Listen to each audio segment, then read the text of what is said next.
Hello, everyone that's just joining. We'll start in a couple of minutes. We're just going to give a couple of minutes to for everyone to join the webinar.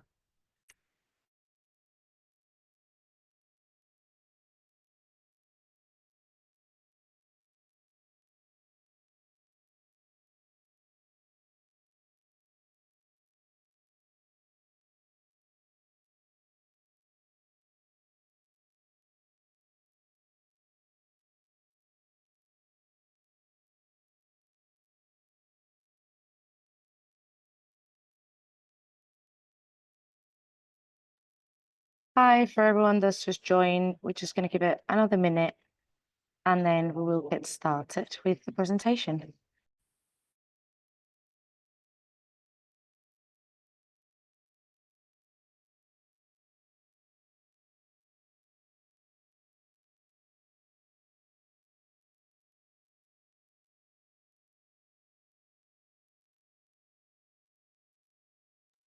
Okay, we'll get started. Good afternoon, everyone. My name is Marta. I am the Operations Manager for Digital Care Hub, and I'm joined by Joe and Sam, who will introduce themselves when the bit comes in the presentation. We are going to go through a ransomware attack cyber simulation. This is part of our cyber resilient care program. And if we go into the next slide, please. Just a few things before we start. You're on mute and you can't be seen, so don't worry about that. If you have questions, please use the Q&A function. If you're on your phone, you can tap your screen, see the controls and choose more. And any questions that we can answer, we can get back to you, but we should have enough time for it. This webinar will last no longer than an hour, and you'll get access to all the presentations and links afterwards.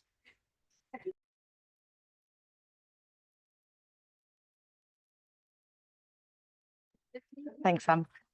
So what we're going to cover in the agenda, we're going to do some introductions from the Cyber Resilience Center. Then we're going to go over the Cyber Resilient Care program and why this is important, especially in the care sector. Then we're going to go through the scenarios of ransomware attack. There's like 3 rounds of different action points where you'll be able to vote on the polls and decide what action to take. Then we're going to look at key takeaways and Q&A. So to start with, I'll hand over to Joe from the Cyber Resilience Center in the Southwest to do his presentation. That's a mute button. Thank you very much, Marta. I'm Joe. I'm one of the directors of the Southwest Cyber Resilience Centre. We are a police-led, not-for-profit that's here to support all small businesses in the Southwest with cyber resilience. Fully funded, so it's at no cost to any of the businesses, and it includes everyone from a sole trader all the way up to a medium-sized business with 249 members of staff, and everything in between, which includes schools, care providers, hospitals, local governments, and pretty much anything that has from 1 member of staff all the way to 249. We work on a membership model, which we don't like the name of because it's completely free, but membership then brings people into our community. Those new members get a simple cyber action plan, which is 12 weeks with 5 to 10 minutes worth of action per week to try and establish good cyber baselines, good foundations for your business. Hopefully most of that you've already implemented and you'll know about, because we do cover things like passwords and multi-factor authentication. So fingers crossed some of that's already been implemented, but even if there's only one of those 12 that you find useful and new, then it's worthwhile, seeing as it's completely free. Podcast videos and webinars, we put out regular content to make sure we're keeping everyone as informed as we can.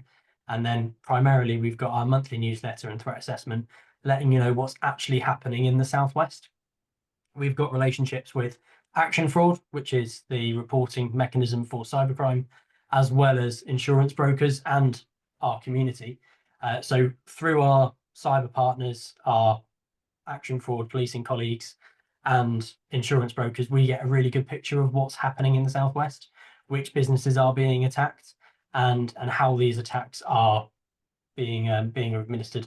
So then we can make sure we're giving the best support to the businesses to try and prevent them from happening. Next slide, please, Sam. So what can we actually do? There's very, very little that we can do because we are here is that knowledge base and support mechanism. Sadly, we don't have the resource to be able to come in and start fixing things for you. So we can give you as much guidance as we can around how to implement these things yourself, which would be completely free of charge. However, there are certain other things we can do if you want more from us that we can point you in the right direction for. This is primarily what we're here for. We want to be the first stop shop for anything cyber. If you've got a question, send it to us. If we can answer it, great. If we can't, we will know someone that can. So we've got Cyber Protect. So there are colleagues in policing that will go out to businesses and talk about specific cyber issues. We've got the Regional Organised Crime Unit, as well as the crime units in the digital crime units in the specific forces. They're the ones that will actually investigate crime if it's gone wrong. Hopefully, touch wood, it won't go wrong because you'll put the right measures in place based on what you hear today and what you find out in the 12-week plan. But if it does go wrong, we can make sure the right people know about it. We can direct you to how to report any incidents. Through City of London Police, we have Cyberpath. So these are student services run by local university students. There is a charge to those, so we're not trying to push it on you, but it is there if you want it. So if you want someone to come in and do security awareness training specific to your organisation, if you wanted to get an internal vulnerability assessment to look at your systems, that can all be done through Cyberpath. So if you want to book a meeting with me, we can talk about any of those if it's of interest. But as I said, we're a non-profit. We're not going to benefit from that. So if you don't want to spend any money, that's absolutely fine. Please still join the community and get some free information. If that's not enough, if you need a bit more than that, we do have commercial partners. So Cyber Essential partners can do the Cyber Essential certification, which is a national certification run by the government to try and make sure we've got a baseline certificate to say you've achieved that level of security. That's a requirement for certain government contracts. So if you've got certain contracts with the NHS, that may potentially be a requirement. If it's not now, will likely be in the future. So we've got those partners that can deliver that. And then finally, we've got our professional partners, which is everything else. So that might be crypto. I can't really think of an example, but you might decide you want to start taking crypto payments. They can sort that out. We've got data protection, which is much more relevant to yourselves. We've got data protection specialists. They can write privacy policies. They can assist with GDPR practices and make sure that we're doing the right thing. We've got cyber insurance brokers, which I'm going to cover in a minute, and loads more. So if you've got any questions for cyber, if we can't answer them, we know the person that can. And by partnering with us, these organizations have promised not to add some extra zeros on the end of your quote, which is something that is quite common in the cyberspace. Lots of commercial enterprises, they know they're dealing with people that don't know what they're trying to buy. It's a bit like the stigma of getting your car maintained. If you don't understand the mechanisms and the work that's happening, they can abuse that. So by partnering with us, they're agreeing not to do that. That's pretty much everything about what we do, but I do have a short story to tell you about a local school in the southwest that 2 years ago suffered a cyber attack. It was a memory stick that was plugged in that brought this software onto someone's computer, and then a file from that memory stick was clicked on, opened, and everything worked as normal. So it didn't suddenly turn things off. It didn't suddenly raise any red flags, but that piece of software did have something malicious attached. And that piece of malicious software then propagated itself throughout the network. So it wasn't just on that computer, it was on the servers, it was on different file systems, it was on different computers. And then a week or two later, they don't know the exact time, all of the computer systems and the server displayed a big blue screen and said no. And then the school couldn't access any of its data. It couldn't access any of the student files, couldn't access their website. Their website was hosted internally through this server. The school was effectively offline. The only thing they retained was anything cloud-based, so their Microsoft and their emails, Microsoft OneDrive and their emails. So there was some data retained. This school had cyber insurance. They had a bespoke cyber insurance plan. So that sent out an incident responder the same day. to look at the systems. And the idea there is they wanted to completely make sure anything that was infected was taken offline. So whoever this attacker was, it's possible that even though everything's been encrypted, they could slowly be dragging all of that data. We're talking terabytes of data. They could have slowly been downloading that from the computer systems. So the first step was to split that off from the internet. It wasn't feasible to pay, and it's definitely not recommended to pay. So the next step was to abandon everything that was lost and start from scratch, which was a huge IT overhaul. Everything had to be wiped. Everything had to start from the beginning. Their cyber insurance was critical there to make sure they weren't financially at a loss from this incident, and the IT infrastructure to actually help them get back up on their feet. Within 2 months, which I know sounds like quite a long time, but these things can take years. Within 2 months, the school was operational fully again. Everyone had computers that used to, and they all worked in the new system. Lots of data was lost, and that was not recoverable. So no amount of insurance would have covered that without taking better appropriate measures like backups. And it's now taken 2 years, and they now are back as they were before, because they've had to redevelop their website. That's not something that's cheap. They spent about £5,000 on their original website about a decade ago. They went back to their web developer who didn't have a backup, and they didn't have any backups, so they had to start from scratch. They didn't want to spend the money on another one, so they had to get their in-house IT teams to build that new website. So what's happened over the past few years is their IT team, which normally is there for maintenance, has had to spend that time putting things back as they were, developing IT systems, and generally doing way more than their job description required. And it would have been a lot worse if it wasn't for that cyber insurance. So if you don't currently have cyber insurance, please do consider taking a look. Aviva are currently working on I don't like what they're calling it, because they're calling it a £50 policy, which is going to cost somewhere between £75 to £100. But that's something to consider to get basic cyber cover. The other option there is also to look at Cyber Essentials, which comes with its own cyber insurance with it, although a very small protection, but it is better than nothing. So if you don't know if you've got cyber insurance, please do contact your insurance broker and try and add it onto your business insurances. If anyone's got any more questions about that process, I'm sure Sam's going to talk more about ransomware in the next 45 minutes or so. But if anyone's got any more questions about this case study, feel free to reach out or ask Q&A at the end. But that's all from me. Thanks everyone for being here, and we've got a short video next before Sam takes over. Next slide, please, Sam.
That's brilliant. Thank you very much for that, Joe.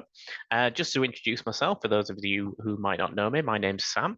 I'm the technical cyber lead for Digital Care Hub, and I'm going to take you through a little bit of a scenario, something to help boost your business continuity plans if you haven't thought about things. But first, I just want to show you why resilience is important. Obviously, resilience is crucial now, as opposed to just stopping an attack, because with the way things are It's more a question of if an attack. It's not. Sorry, it's not if an attack will happen. It's when an attack will happen, and your ability to withstand, respond, and recover under pressure can define your organization's very survival. It's difficult out there in cyber at the moment, and this is why in this particular ransomware scenario, it's already too late. A little bit like Joe was saying with that real thing. Ransomware is sometimes already on your systems, so it's not a case of stopping it, it's how you recover and respond to that. So that's partly what we're going to go through with this scenario. And just to make you know why ransomware is so important, obviously you'll have seen it all over the news at the moment. Ransomware in the UK is massive. Attacks are growing in sophistication. And it's increasingly disrupting essential services. I've worked with the NHS, I've worked with the police. It is really a big thing at the moment. There's obviously severe risk to user safety and data. Double extortion tactics expose personal records, while system downtime can put lives at risk. For those of you that don't know, double extortion is with ransomware, a group, a criminal element will lock your systems and demand money to unlock them. Double extortion is that they don't just lock your systems, they also steal data and they say, we'll unlock your systems if you pay us, and also you need to pay us so that we don't release this private information that we've stolen from your systems. So that's what double extortion is. And the need for resilience and rapid response at the moment. Proactive strategies such as a business continuity plan are essential to protect care providers and the vulnerable individuals that you support. So without further ado, we're going to go into this scenario. As Marta mentioned, any questions, please put them in the Q&A and we'll get to them towards the end. But let's go through and find out what's happened. So one morning, a few staff in your organization report their computers and tablets are locked with a single image, a ransom note demanding payment in Bitcoin. Digital records, scheduling, payroll, and even some emails are slowly becoming inaccessible as more and more people logging on. So you need to decide how to respond. This is what the screen looks like. It's not a real one, is this? But this is similar to something that would be there. So in this case, oops, your files have been encrypted. To recover your files, send £2,500 worth of Bitcoin to the following address. Just to add, that is not a real address. I have just made that up. Please don't send me £2,500. There's a timer on it to make you more anxious to pay the things. Quite often in the real ones, they will have a QR code like that. This one goes to Digital Care Hub. So if you need any advice, please do click it. But in the real one, it might take you to a FAQ where the hackers will say how you pay Bitcoin or how you connect to communicate with them in a safe, I say a safe way, in a secure way. So this is what you're left with. So what are you going to do first? So round one is your immediate actions. For those that remember this screen, you've got your 4 actions. You have a look, the vote will pop up. I'll go through the scenario, go through the actions, what the background to those actions will be, and then you select one. So the ransomware has started to lock vital care records and scheduling software. Countdown timer demands payment in Bitcoin. What do you do first? Just to add, I didn't know that Joe was going to do the insurance thing. Please make sure in the background with the insurance on number 1, this is a cowboy insurance team. Sorry about that. So in this case, yeah, thank you very much. Do you call the emergency cyber helpline from your insurance? There is a clue if you look at the background here. Your insurance policy has a dedicated cyber incident response service. They plan to negotiate and pay the ransom, which is covered for the first demand. B, do you ignore it? It might be a hoax. Colleagues recalls a past virus scare that turned out fair. You decide to carry on as normal, hoping this is just a bluff. Meanwhile, staff temporarily switch to paper records until systems hopefully come back online when they get updated. C, do you try some DIY fixes? I've done this before, much to the bad outcome that comes through, which I'll show you later. Your daughter, who studies computing, points you to free decryption tools online. And you attempt to recover the files yourself before recalling external support? Or do you call your IT supplier and isolate affected systems? You'll contact your IT supplier or a local specialist cyber company if you don't have an IT supplier, who recommend disconnecting affected machines to contain the threat initially. Staff revert to manual processes while experts investigate thoroughly. I see people voting here. And again, Joe, I apologize for putting insurance as the bad guys in this particular case. There are some really good insurers out there. But as he said earlier, just as with traders, you can get cowboys out there. And unfortunately, especially in the cyber sphere, because it's almost a different language, they can add money to you. So I do recommend using the CRCs to try and find trusted partners or something like that. Go to official lists of government police who've actually checked these professional partners out. Okay, what I'm going to do first, we'll go through each of these options. Fantastic. Yeah, I can see that some did vote for the insurance thing. That's my bad. I'll reword that to make it more obvious that these are a bad insurance company. But yeah, the vast majority call you IT supplier or professionals in. Fantastic. As I say, we'll go through it all first. So just as the insurance thing, oh, my arrows decide to not work. There we go. So this screen, as you may remember if you the last one, and if not, I'll just minimize that. If not, I'll go through it. In the middle, you've got a summary of what decision you've made. You've got the positives, you've got the negatives, and then you've got what actually happened in this particular case. So in this one, you call the emergency cyber helpline from your insurance. Your insurance policy allows the insurer's dedicated cyber incident response team to handle ransomware events. They seek your permission first, but once granted, they take charge, including decisions on negotiation and ransom payment. You've effectively sidelined as they pursue what they deem the best course of action. Now, some positives with this. This is what I've heard, that the professional negotiators, insurers often use professional negotiators who may secure a lower ransom or better decryption terms. Ransomware negotiators, if you don't know, they are often professionals who have pre-existing relationships with various criminal gangs, nation states, and they sort of know the language and techniques to try and get the best outcome as possible. If you decide to go down the don't go down the payment route, but if you do decide to, that's generally what their job is. They'll try and get a better deal. The better deal is basically they extend the time so that you can come up with a payment plan. It's reduced immediate stress. If you outsource the crisis, it lets you focus on care. However, the negatives you can see from this, loss of control. Now, not always, but the negative insurers will prioritize minimizing risk based on broad data, not care-specific insight. So your long-term security may not be considered in their initial assessment. Double extortion, attackers may use exfiltrated data, which just means stolen data, leading to further demands down the line. And moral, paying is widely prohibited under UK guidance as it does directly fund criminal activity. So in this particular case, insurers team pay the ransom and you recover most of the data. Days later, however, the cyber gang return, claiming with the proof they stole some sensitive personal data from your systems. They demand extra money to keep it private. Your insurer refuses further coverage. Additionally, the cyber gang use the funds to upgrade their ransomware strain, later striking a major hospital. Now, as in the 2020 German hospital attack, patients are turned away and lives are put at risk, all because the cyber gang strengthened their ransomware using the money that you paid or authorized. So this is just to show that it's not always black and white, paying or not paying. We're always going to say don't pay because it does fund criminality, but in certain circumstances, it's a really difficult choice to make. There's actually a good resource that I'll send with the slides from ransomware.org, which goes through, should you pay the ransom? The answer is always no, by the way, but it just gives you a bit more nuance as to why certain people feel pressured to pay in certain circumstances. There's also the link to the horrendous German attack as well, where a lady lost her life being moved, just to show that cyber can reach into real life very easily and sadly.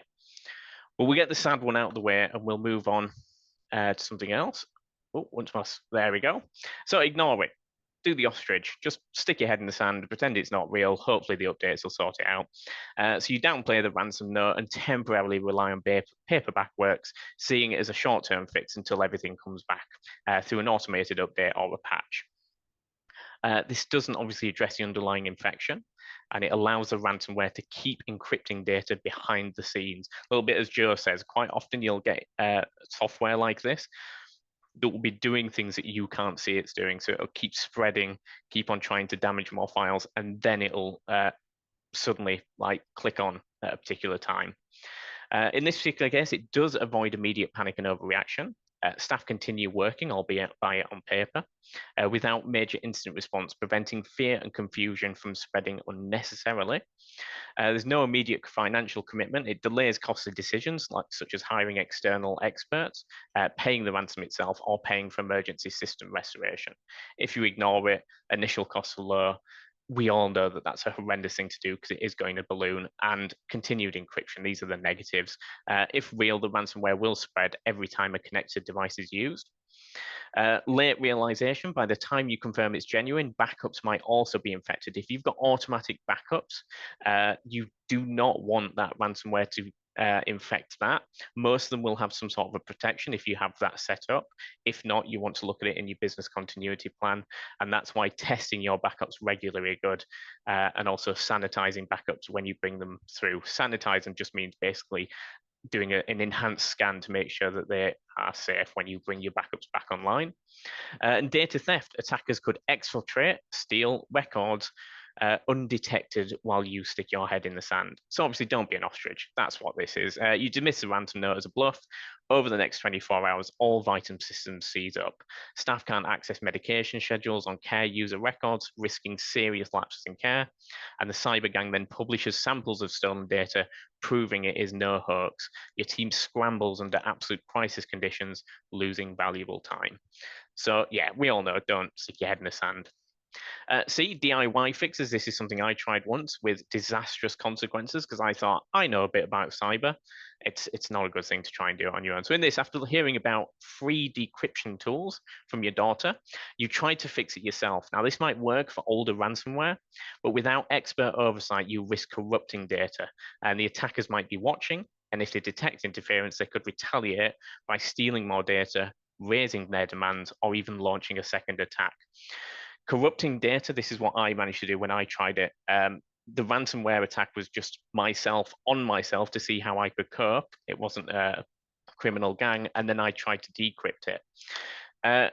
Ransomware is a little bit like putting a padlock over your gates that you don't have access to. If you try other keys within it, you might get lucky and find a key that unlocks it, but you might do what I happened where the key snapped off in the lock. So even though I had the original key, I couldn't unlock it. So my files were gone forever. I managed to get them back from backup. But that's why it's really try not to use online free tools unless you really know what you're doing. Obviously, the positives to this, some older ransomware do have free decryptors, so you don't have to pay. You can just get your systems unlocked. It's immediate action. Staff see you trying to fix the problem promptly. But the negatives, obviously, if it's new or custom ransomware, tools will fail or even worse, corrupt the files completely, which means that even the cyber gang won't be able to unlock it for you. Waste of time, the longer you experiment, the more time criminals have to exfiltrate or delete data. And with no expert oversight, you might miss deeper breaches or exfiltration attempts. Again, those are just like people stealing your data. You spend hours testing decryptors. I don't know how to spell decryptors. I don't know if it's ERS or ORS. I've gone with ERS because it seems likely, because decryptor sounded like a robot, but let me know in the comments. You manually recover steps using a personal laptop and a USB stick. Some files do manage to unlock, but others remain completely scrambled. Meanwhile, the clock on the ransom demand keeps ticking down. Cybergang notices your attempts and sends you a message via Signal. The demand is now £5,000. They're doubling how much they've asked for. And we're going to begin leaking personal staff payroll data daily until you stop meddling and pay up. So it's made it worse. They're watching, they know that you're trying to encrypt it without paying them. They retaliate with that. Then let's go to the strongest option. I believe this is the strongest option, which is call your IT supplier, get some help in, and see what's happening. And just to reiterate, as Joe said, if you've got good cyber insurance, it will be good people like this that might come out and help you. Realizing you're a little out of your depth, you contact your IT supplier, or if you don't have one, a local cyber specialist company. As I say, if you're not sure where to go, try your cyber resilience centers. They'll have a list of professional partners, all sorts of stuff like that. You know it's going to cost, but time is critical. Following their clear instructions, you immediately disconnect compromised devices from your network while they get to work, the cyber experts. Positives in this, obviously, it quarantines infected systems further to stop further encryption. When I say disconnect them from the network, that can be, if you don't have your own network, it could be just the internet. Most laptops have a button where you can just disconnect the Wi-Fi. That's what it means in that case. Same with tablets and stuff like that. I very nearly went to push mine then and then realized I'd disappear. So let's not do that. Same with you guys. Try not to push it now. Professional approach, experts handle containment, forensic, and possible data recovery if needed. Confident staff feel reassured seeing a decisive plan. Forensics is where they find how they got in so that they can stop it in the future, basically. There are some negatives to this, even though I think it's the strongest one. Infected systems do go offline, potentially delaying routine tasks. You will have to refer to your business continuity plan, whether that's paper records, whether you've got backup systems that are isolated. It is going to be difficult. It's going to be awkward. Cost, emergency IT rates or incident response might be pricey. Quite a lot of companies, they won't be like, this is going to be this much money up front. They can set up a payment plan. They can, might have insurance that covers it. There's all sorts of ways to do it. What I'd recommend is have a list of 1, 2, or even 3 organizations that you've already got a relationship with. It doesn't have to be a financial relationship. It could be just, if this happens, would you be able to help us? Can we have your contact details, please? You don't have to have a long-lasting financial relationship. They'll want to help, partly because they want you, hopefully hoping for your future business, but also because of cyber geeks. We really like sharing our knowledge. We really want to help. So you'll probably get free advice and stuff like that. And if the worst does happen, you know you can reach out to them. No instant decryption. If backups aren't quick to restore, you still face downtime. As Joe was saying, without decent backups, it takes a long time to come back. I think he was saying it was 2 years to fully go back online for the school. That's a story I hear time and time again. People think that backups are working. They're told that backups are working, but when it comes to actually using them, they go, oh, actually, we didn't back up properly, or they're not being tested. So make sure that as part of your business continuity, you do test your backups. Just pick a random file, try and bring it back, see if it works, and do that as regularly as you can find feasible. In this case, a specialist quarantine the network to protect your backups so that the ransomware strain itself doesn't reach them. They find evidence the cyber gang attempted to steal sensitive data, but only managed partial files before being stopped by them because they were there in time because you acted swiftly. While some offline fallback processes are needed, you avoid paying the ransom, rebuild from your backups, and stop the attacker's leverage. Offline fallback processes is just meaning that backups using like USB keys or external drives and stuff like that. It's where you can't just rely on OneDrive, SharePoint. It's where you've got actual physical things that you plug in and wipe your computers and bring the data back that way. That's why it's important to test things like that regularly. That's the big thing. Let's go now to communications and how you communicate something like this. It's day 1. Staff see their screens locked. Families wonder why calls aren't being returned. You now need to pick one option. Do you use ChatGPT to draft a memo? You're under immense pressure to release an immediate statement. You need something quickly, and you lack the capacity to draft a clear, detailed memo. You appreciate the knowledge gap, and you're using ChatGPT will provide the right technical terms for credibility. You don't need an official statement. Again, ostrich choice. It's always in there just to show that some people can do. You're worried about causing panic and decide it's better to wait for more certainty before releasing anything. And you trust your staff to quickly adapt until the problem resolves. Process failure, you suspect someone ignored protocols or clicked a malicious link, you issue a comms labeling it a process failure. I can see the voting coming in, fantastic. Or cautiously transparent. You explain the ransomware's impact to stakeholders, but hold back technical or sensitive details until investigations conclude. And then a cyber specialist does confirm personal data was stolen. So the 72-hour ICO requirement is a must. However, you don't have all the required information. You'll send what you have and hope it's enough. So those are your choices there. One of the things I want to show about this is the ICO, the fact the personal information is being exfiltrated. You know it's been exfiltrated. You need to tell the ICO, but you don't have the full information because it's a complex case. So we'll go through all of these options all together. As there's not really a right or wrong answer in it. I mean, ideally, don't use ChatGPT and just hope that that works. But there's no right or wrong answers in these. When it happens to you, you'll have a particular way to go. But hopefully, going through these will make you think, "Oh, I didn't think of that," or "Oh, I did think of that." Good. It's excellent. I can see most of the votes coming in for D, cautiously transparent. Gonna give it a few more seconds. Yeah.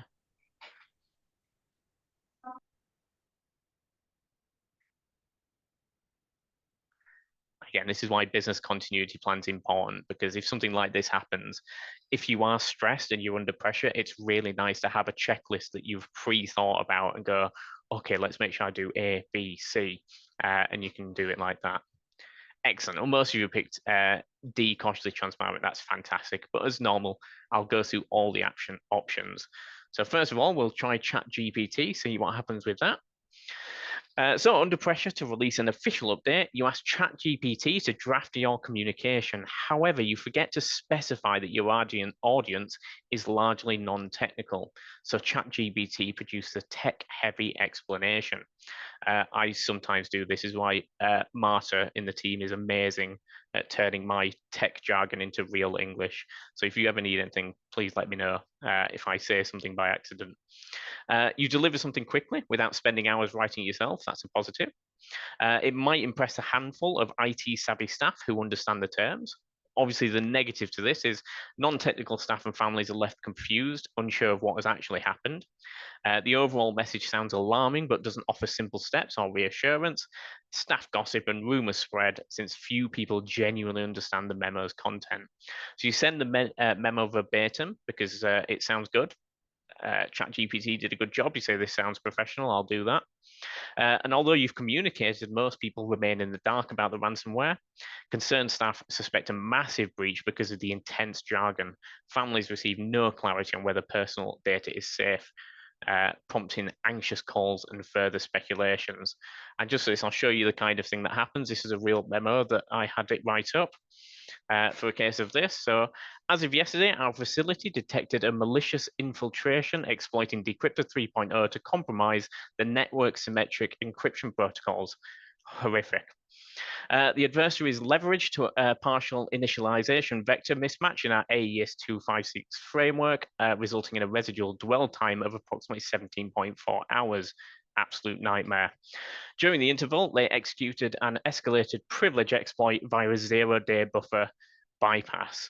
Worst case scenario, obviously. We are conducting a thorough assessment of potential SHA 512 hash collisions to guarantee integrity of personal data. Well, that's something at least. In the meantime, we strongly request that no one reinitialize or cross-verify root containers until further notice. Obviously, it goes without saying. We apologize for any inconvenience and appreciate you understanding as we work to correct the cipher disruption. If you have questions, wait until we next update. As you can see from this particular communication, it's pretty useless. It's only really useful to somebody like me, maybe Maurice Moss. If you get that reference, we can be friends. If you don't worry about it. But we'll go on to the next one. Option B, no official statement. This is the ostrich choice. We all know try your best not to do the ostrich choice. While delaying an official statement until everything is in order may save time and avoid some difficult conversations in the short term, putting off the inevitable often leads to greater fallout, deeper scrutiny, and lasting damage. The positives is no immediate alarm. Staff and families aren't scared by a formal breach announcement. Minimal distraction. You can focus on tackling the ransomware without fielding difficult questions. Obviously, the negative of this quite widespread. Stakeholders and possibly media outlets guess something's wrong, leading to misinformation. If personal data is compromised, failure to notify the ICO in a timely manner may lead to financial consequences with fines, and people feel management is concealing the truth, undermining credibility once the incident inevitably surfaces. In this case, days pass with no official word, fueling confusion and speculation. Families over here, staff mentioned the system meltdown, while stress rises as admin-heavy paper backups slow down care. When the ICO learns of the breach, your organization faces intense scrutiny for delayed disclosure. Again, ostrich bad. We all know this. Option C, process failure. This is something that large companies sometimes do, which I'm not particularly keen on. It's like, oh, we're just having a bit of a system failure. Don't worry about it. It was an internal error. You suspect someone ignored protocols or clicked a malicious link. Rather than examining broader security measures, you issue a scolding email labeling it a process failure. The subtext implies staff negligence is the root cause. Positives, by declaring a process failure, management appear to have identified the root cause. It's not really the root cause, but it appears that way. Emphasizes responsibility. Staff realize there are rules for reasons and breaking them has real life consequences. However, the negatives, obviously the negatives are huge in this one. Staff will become reluctant to admit any other mistakes, near misses, fearing blame. There's no real solutions for just blaming somebody. Focus on a vague process failure doesn't strengthen procedures or training, and it damages morale. People feel singled out or untrusted, potentially leading to turnover or simmering resentment. In this case, a process failure memo circulates, implicitly assigning blame to frontline staff. So it's not, you're not outright saying that it's their fault, but it's very obvious that that's what you're saying. One team member feeling particularly targeted resigns. Others worry about reporting suspicious emails or policy lapses. The underlying vulnerabilities remain, and the ransom threat is only partially addressed. There's no tangible improvements in training or technical safeguards at all. It's bad. Don't blame people. And then the last one, this is probably the strongest one, and something I wanted to fit in here about the ICO. By notifying the ICO within 72 hours, even if you've only got partial details, you do remain compliant while demonstrating accountability to other stakeholders. Though initial uncertainty may cause concern, proactive communication prevents speculation from spiraling and keeps you in control of the narrative. Providing updates as more facts emerge, balance caution with responsibility, ultimately preserving credibility and trust. It's in my notes here, but I'll send a link as well. From the ICO, what if you don't have all the required information available yet? This is about reporting an incident within 72 hours. The UK GDPR recognizes it will not always be possible to investigate a breach fully within 72 hours to understand exactly what has happened and what needs to be done to mitigate it. So in Article 33 brackets 4, allows you to provide the required information in phases as long as this is done without undue delay. So the ICO recognizes that things like this can be extremely complex, and they will give you time to deal with as you can, as long as you're like upfront about it. Positives, by notifying the ICO promptly, even if it's partially, you remain compliant.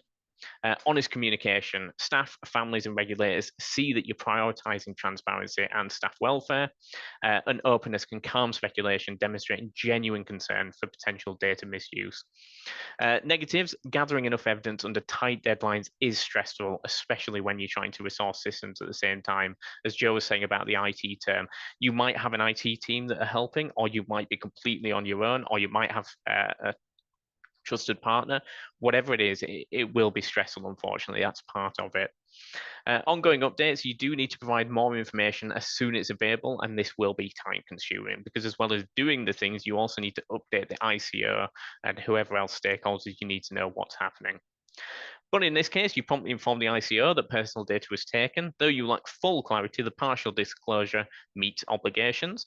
You reassure staff and families, promising further updates once you have more facts. Over the next week, as your investigation unfolds, you submit follow-up details, fulfilling GDPR requirements while retaining internal and external trust. Fantastic. So, yeah, I think you're getting the hang of like the pros and cons, and hopefully you can use some of this towards your business continuity plans and checking backups and all sorts of stuff. So the last one, lessons learned. What long-term steps will you take? Crisis is mostly over. Data is restored or lost, depending how you dealt with it. It's time for the bigger picture, building resilience for the future. Which option do you do with this? Do you declare the incident a one-off fluke and move on? Do you identify whoever first triggered the malware and fire them? Do you purchase advanced heuristic anti-malware firewalls and AI-based link scanning threat detection? That is a mouthful. I've actually got AI-based link scanning threat detection. It's really good, but it does sometimes stop some of my games from working, which is annoying. but there you go. Or do you conduct a structured debrief, gather lessons, and refine your business continuity plan and procedures? You can see all the backgrounds there. If you declare one-off fluke, basically the ostrich choice, you shorten time resources, see no immediate crisis because it's all been sorted. Staff will relieve the ransomware is fixed, so you don't need to look into it any further. Yeah, obviously blame somebody. That's the B one. Staff must learn from harsh consequences and quick public resolution to show management acts decisively. C, purchase a load of stuff. You have budget approval for technological upgrades. You might be able to see in brackets there. Can you tell that this is fictional? And modern solutions will handle future attacks automatically as far as you're aware.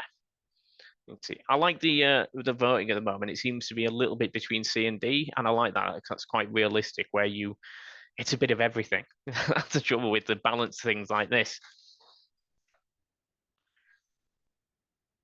Excellent. I've just had a quick look at the time, so I will quickly go through, well, not quickly, but I'll go through the consequences of each of these.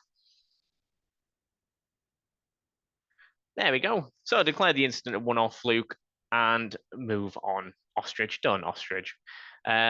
You hope ignoring it will keep daily operations calm and avoid extra administration, but you're effectively burying the problem, leaving your organization exposed. As I say, with stuff like this, there's always good, there's always bad. The good in this is there's no debrief sessions, no new policies, no additional training. It's quick, it's easy, done. And people are glad not to rehash a stressful incident, but obviously nothing changes, so future breaches are very likely, and no institutional memory. Hard lessons aren't captured, so mistakes repeat. 3 months later, a new ransomware variant hits in this case. The realization that no one learned anything hits hard. There's no updated processes, no improved backups. The cycle repeats. The systems are down again. Again, don't ignore things.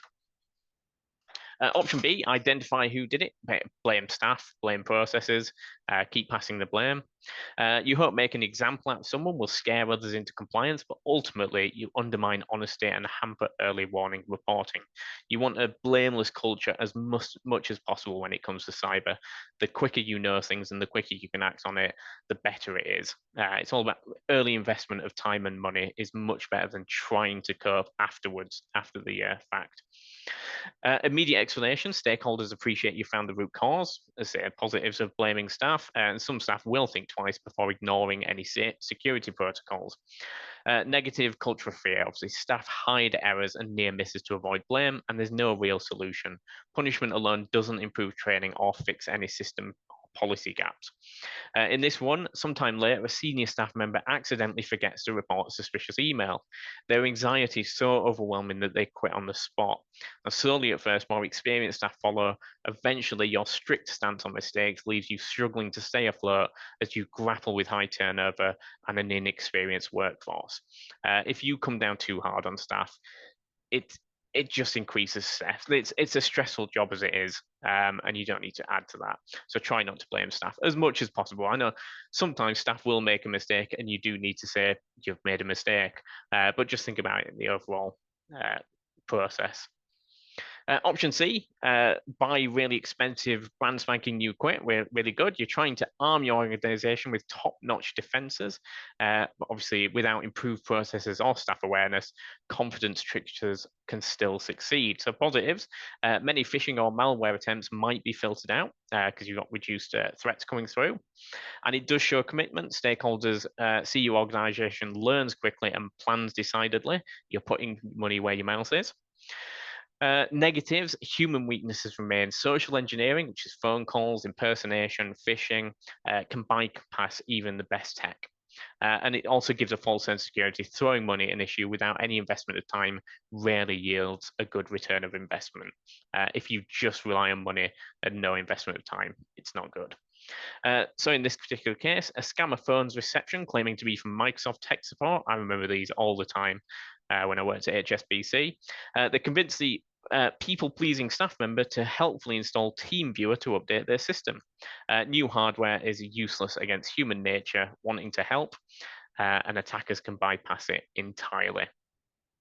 So make sure that you, obviously it's a balance, make sure that you have got some technical controls because you'll need it, unfortunately, but also make sure that you've got staff awareness training and everything else you can. I know that we're not pushing for CRC, but they do some good staff awareness training. We've had some good feedback from that. Option D, I feel, is the strongest one. Is conduct a structured debrief, gather lessons, and refine your BCP and procedures. Most of you picked this, it's fantastic. So this, and a mix with investing in actual technology, is, as you can see, is probably the strongest option. You aim to learn from the ransomware attack, bridging policy gaps and boosting staff readiness. This fosters a proactive environment that can withstand future threats. Positives in this, in fact, I'll go through the negatives first. Scheduling debriefs, rewriting BCP, delivering training all require resources, whether that's time or money. It does cost. An initial discomfort. Testing your business continuity with clients can break the flow of daily operational workings. When you break that things, it does stutter your wanting to work and deliver care, but it is important because overall it's much better having that, and then if something does happen you go, oh, we know what to do with this, than not doing that and then suddenly all panicking, it all falls together in one go. Positives this, obviously, holistic improvement. It strengthens technology, processes, and people. Openness and trust encourages staff to report concerns early, enhancing threat detection. So threat detection sounds like a sci-fi thing, and it is technological, but it's also your staff that are threat detection. You, when you see that email, when you see that WhatsApp message that seems a bit wrong, you are a threat detection, and you can stop an attack like that quite early on. As Joe said, with a USB key, if you just had training about plugging in unusual things, you might have stopped to not do that, all that kind of stuff. Peace of mind. A stronger business continuity plan means fewer attack vectors. I've put that in, I've just realized that's quite a cyber word. It just means it's easier to attack. So if you've got a BCP, it's less easy to attack you, and greater resilience if something does happen. So in this case, a few months later, staff member receives an email in their personal inbox claiming their private photos will be leaked unless they pay. Recognizing the tactic from recent training, they immediately report it to Action Fraud. The police swiftly isolate the threat and locate the culprit, preventing others from falling victim to the same anxiety-inducing scam.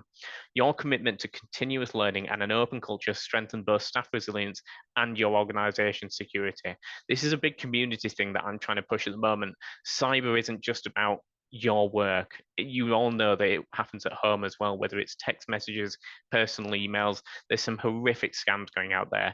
If you improve your training, resilience, and awareness at work, that will spread out to your community, through your staff, through everything else. It's such a self promoting thing. Once you start doing it, that I've forgotten the word now. When you drop a pedal in and you get the ripples, the ripple effect, that's what I'm thinking of. I'll quickly go through the summary now. You'll see a lot of this matches exactly what I went through with the phishing if you're on that one. And so you can understand why business continuity plan, thinking about resilience is important. Preparation over panic. Tested or incident response plan helps you avoid chaotic guesses during a crisis. Honest communications, silence or jargon can foster mistrust. Clarity fosters unity. Sounds like a poem.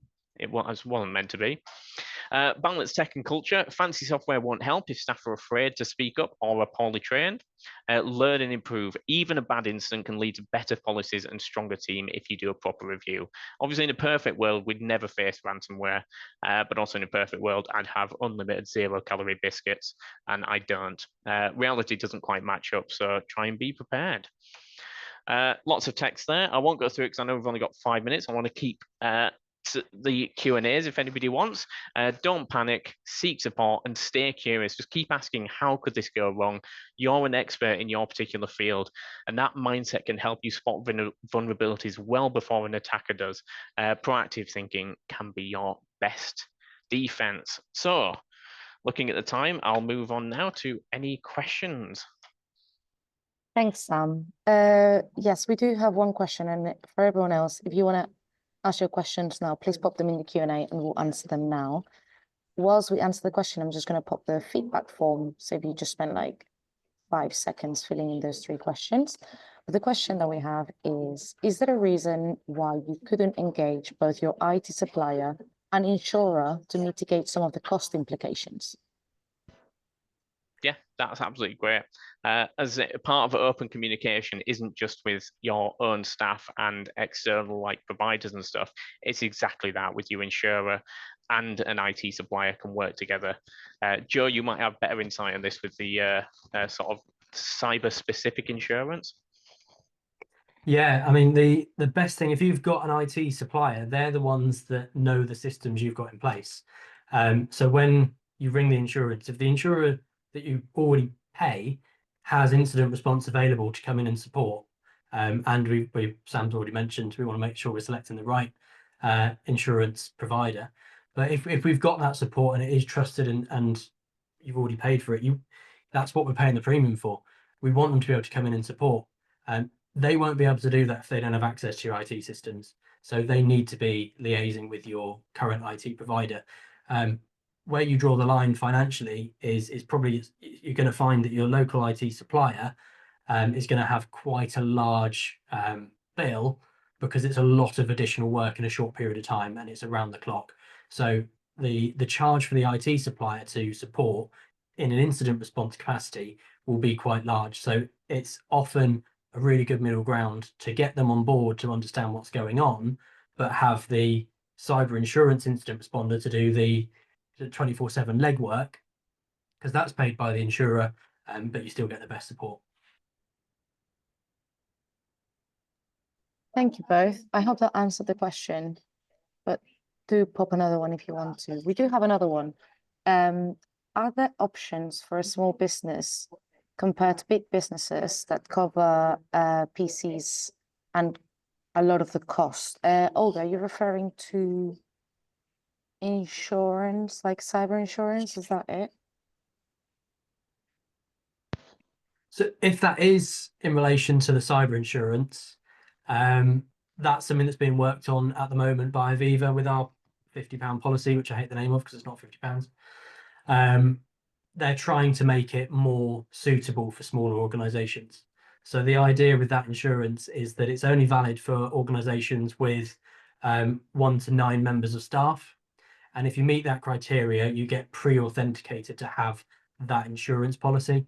That's the idea behind it, to make it affordable. Because you're absolutely right. If you went into an insurance broker, even if it was a tailor-made insurance plan for your organization, you've got underwriter fees, you've got bespoke fees which relate to the broker actually working out your organization and building that bespoke policy. Even if it's building it bespokely to be small for a small organization, it still takes time, and that's quite expensive, which is why we're trying to get the automated process of just allowing you to buy insurance after ticking a few boxes. Yeah, there's that option. Also, if you've got liability insurance with it, more and more insurance companies in the UK are adding cyber as part of it. Just make sure that you have a quick look through, maybe with your IT supplier, to make sure it covers everything that you want. You quite often can have bolt-ons and add-ons and things like that. Thank you both. One last, it's more of a comment question.